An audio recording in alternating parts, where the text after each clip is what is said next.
అదే మీ పై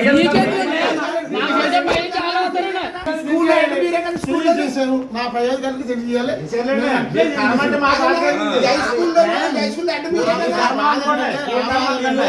school number 1 అండి. School కి చెత్త పేరు కదా అని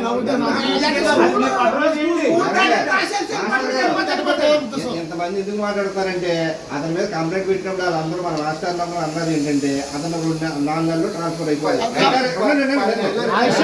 రిటైర్ అయిపోతున్నాడు. ఆయన పొట్ట మీద పట్టుకుండే బయటకు వచ్చింది. ఎంతమంది ఇలా రియాక్ట్ అయ్యింది. రిటైర్మెంట్ తప్పు చేసినప్పుడు 100 ఏళ్ళ సర్వీస్ లో ఆఖరి రోజు తప్పు చేసిన వచ్చారు ఎంక్వైరీకి వచ్చారు. ఏం సార్ కూర్చున్నాను నేను ఒకటే చెప్పా, ఎంక్వైరీ చేయండి, తప్పు ఉంటే 40 విధంగా రాయండి. అతను ఈ స్కూల్లో ఉంటాకు వీల్లేదు. తప్పు లేకుండా నిన్న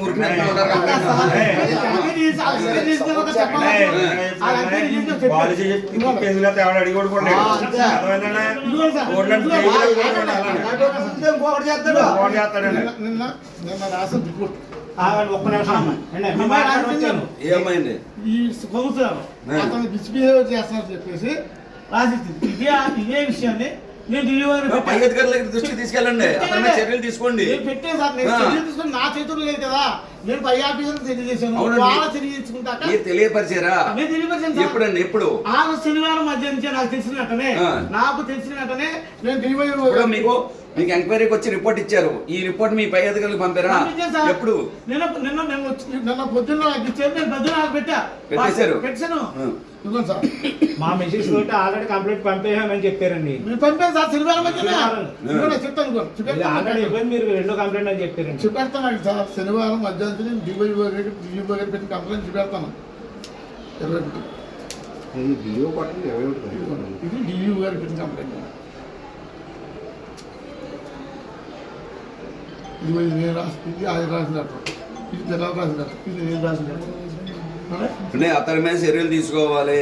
తీసుకొని పక్షంలో గ్రామస్తులందరూ ఏకమయ్యి మేము ఇక్కడే 10 days ధర్నా చేస్తాం. ముందే చెబుతున్నాం, ముందే చెబుతున్నాను. అతని మీద చర్యలు తీసుకోవాలి.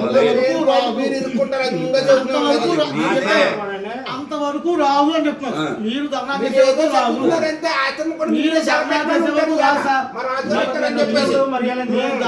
వరకు తెలిసి ఉంటుంది. లేకపోతే ఏంటంటే శనివారమే 7వ తరగతి పిల్లల మీద చేతులు ఎత్తున్నారండి.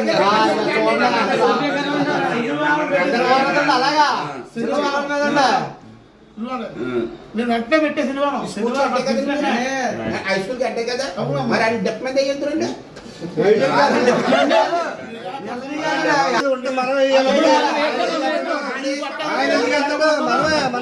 రిపోర్ట్ అన్ని పంపారు కదా, అధికారులకు చెప్పండి. గ్రామస్తులు అందరూ వచ్చారని చెప్పండి. తల్లిదండ్రులు అందరూ వచ్చారు పెట్టండి. ఇంకో లెటర్, నేను ఇచ్చిన లెటర్ కూడా సబ్మిట్ చేయండి. దానితో యాడ్ చేసి పెట్టండి.